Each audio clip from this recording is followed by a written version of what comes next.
I'm Leo Warder for Kit Guru, and today I am not reviewing this Corsair Obsidian 250D case. Instead, I am looking at this, the Corsair H5 SF cooling system. This Obsidian case is one of those mini ITX chassis that certain Kit Guru readers actively dislike because it's quite large. I mean, look at it, it's not tiny.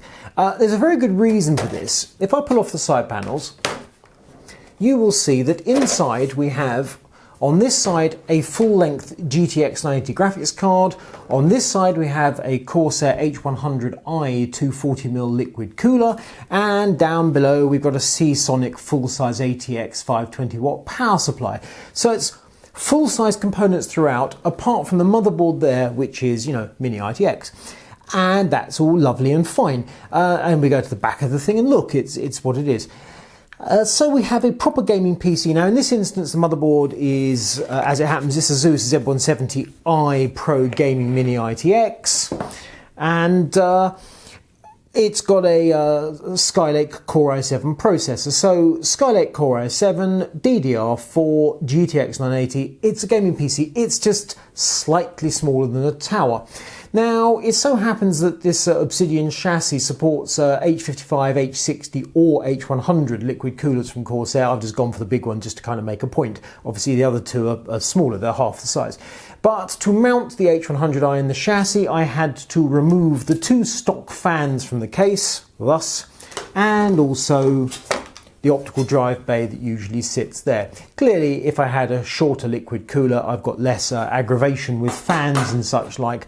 But I think the point remains. Now, it so happens that the airflow on this is air in at the front, air out at the side. The smaller of those two fans there mounts here ordinarily. You can, if you choose, add a second, obviously with two fans on the liquid cooler, that's an irrelevance. You could also, if you wish, put two 80mm fans on the rear. The rear panel being relatively small, mainly because a large chunk of it's taken up with the I/O panel, and below that the power supply. All fine and dandy. But Corsair is aware this is not ideal. So we have this H5 SF. Now that's the liquid cooling system they developed for their Bulldog small form factor. The idea is this: instead of having a pump reservoir unit on top of the processor and some long hoses going away to your liquid cooler there, and then two fans whirring away, it so happens I've got the fans on the inside of the radiator, which means they are in danger of catching cables. I could instead have mounted them had I chosen outboard of the radiator, inboard of the case. The sides of the case are heavily ventilated, so that would work absolutely fine. Nonetheless, a lot of the space is taken up with the cooler. The idea of the H5 SF is that it sits on this L-shaped bracket here, which mounts on 3 of the 4 mini ITX mounting points, sits there like that above the processor. You have your conventional pump reservoir unit there, plugs in the standard styly. The fan, however, is built in to the liquid cooler. You've got a tiny little radiator here. The idea is that the fan is there. It's one of those, it's actually very similar to the one that's on the GTX 980, and dustbuster type, and then it expels air through a much smaller radiator. And this is the key thing, that's where it expels air, and it comes out here. So it is not entirely fair to say this cooler is specific to this case, although Corsair sent us the two together because it does work together. It is, however, certainly that the H5 SF is only going to be appropriate to certain mini ITX cases.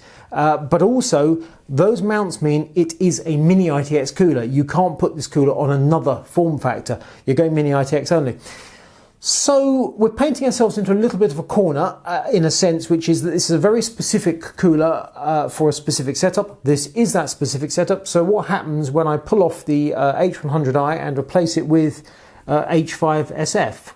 Switching from the H100i to the H5 SF cooler opens up a load of space inside the case. Also economically it puts things in a more sensible balance. You've got an £80 case, you've now got a £65 cooler, rather than that £95 240mm all in one.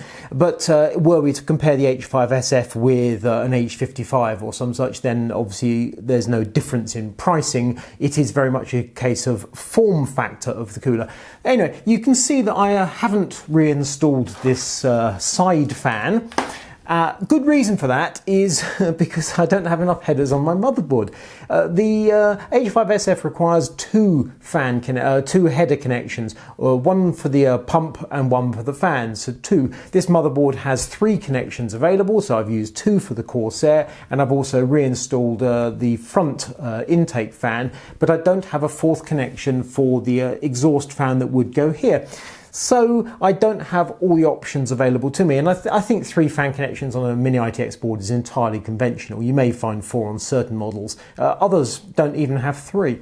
One thing I also couldn't do was to reinstall the optical drive bay in the front. Not quite enough space. It's too close for comfort. So changing to the H5SF is not all beer and skittles in terms of putting the case back to normal. It is significantly larger than a compact air cooler. In terms of performance, with the H100i, performance was good. The Core i7 6700K ran at 56 degrees, absolutely flat out. With this H5SF, we're talking 69 degrees. So significantly warmer, that's another 13 degrees. On the other hand, 69 degrees in a small form factor case is entirely acceptable for a Core i7. This is smallish form factor, as previously discussed. It's not compact. But then, you know, Core i7 Skylake in a small case, you're pushing your luck. You ordinarily would go for a Core i5 and maybe lower speed. I've gone for the max processor. Temperature is entirely acceptable. Graphics temperature makes no difference. It was actually very slightly cooler here. I think that's because there's slightly better airflow on this side of the case, but let's just take that as part and parcel of how these things shake out. Noise. This is quite a noisy cooler. When it's idling, it's really quiet. It's actually quieter than the H100i. Under load, however, it gets rackety because the dustbuster fan spins up. It's actually amazingly similar to a graphics card, that noise. It's a small fan, it's spinning fast, it's expelling air. It do get a bit rackety, measurably louder than the H100i, which, depending on the setting, H100i can either be really quiet, a bit noisy, or blooming loud. I had it set to quiet and it was entirely acceptable. The H5SF, you have no options. You don't get any software. You don't get the Corsair Link software. It plugs in, it's controlled by the BIOS, it does what it does. And to keep that Core i7 6700K under control, it was noisy. In fact, at first it didn't work at all well, which is actually, turns out, my fault, because the hoses, that hose there, I actually had it, one of the unions came out slightly at an angle from the pump, and it was kinked. So I'd managed to squish the tube without realizing. Temperature 100 degrees straight away. And I thought, what have I done? Have I not taken off the plastic off the cold plate or something? What have I done? A couple of kinked hose, duh. So that tiny short hose there, I managed to get it wrong. But anyway, we got there in the end. Installation is fiddly. You have that L-shaped bracket I showed you. It mounts on 3 screws on the motherboard. There are Corsair supplies slightly longer replacement screws to do that. That goes in fine, but the orientation absolutely means the cooler is blowing to the rear. You don't have the option, not there's any particular reason why you're going to do it, of reversing the cooler blowing to the front. It goes the way it goes. Those 3 holes are where they are. The cooler has 3 holes. It goes like it is. No options. Once you have the bracket in place, the motherboard locked down, you put the 3 standoffs in place, you offer the cooler up. You have to fight those rather stiff little hoses. 3 screws go in. That's a bit of a fiddle because you can't quite see what you're doing necessarily. You get it all in place. The fan headers obviously have to be connected first, but half an hour perhaps, a little bit fiddly, not the end of the world. Functionally, it works well enough. The question of what I think about Corsair H5 SF, it's a curious thing. If you have a small form factor case, you want liquid cooling, this does a good job, no two ways about it. It doesn't do as good a job as one of the more conventional ones, but the point is it's built for compact cases, and in that sense it offers you an option you didn't previously have. To my mind, if your case can accommodate something conventional like an H55, there's no reason not to use it. If you're looking at something even bigger like an H100, absolutely go for it. That obviously costs you more money, but the cooling is undeniable. This is a small form factor. As a result, you're suffering with slightly higher temperatures and more noise. But on the other bright side, it is quite cheap. So it's it's a balancing act. If your case can accommodate a cooler larger than the H5 SF, it's hard to see a good reason why you go for it in the first place. Also, and this is quite important, it must expel air to the rear. Now, you have the added benefit, which is that the fan is over the CPU area, sucking up air, so it's cooling around the CPU, cooling the memory, the VRMs and such like, which most liquid coolers simply don't do. You're relying on the positioning of the radiator. The fans often helps in that regard, however. So this is not like a unique feature, it just does the same thing in a slightly different way.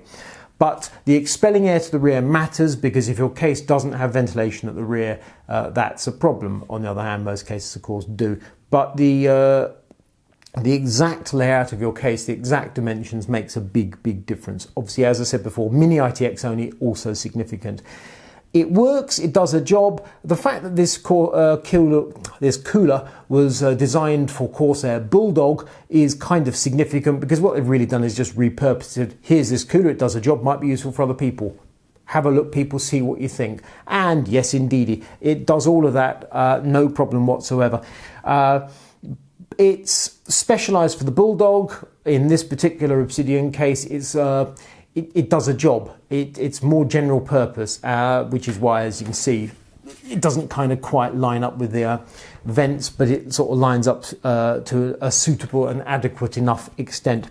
So overall, the Corsair H5 SF is a bit of a mixed bag. It works as described, it does a decent job, it hasn't blown my socks off, but it is certainly worth considering.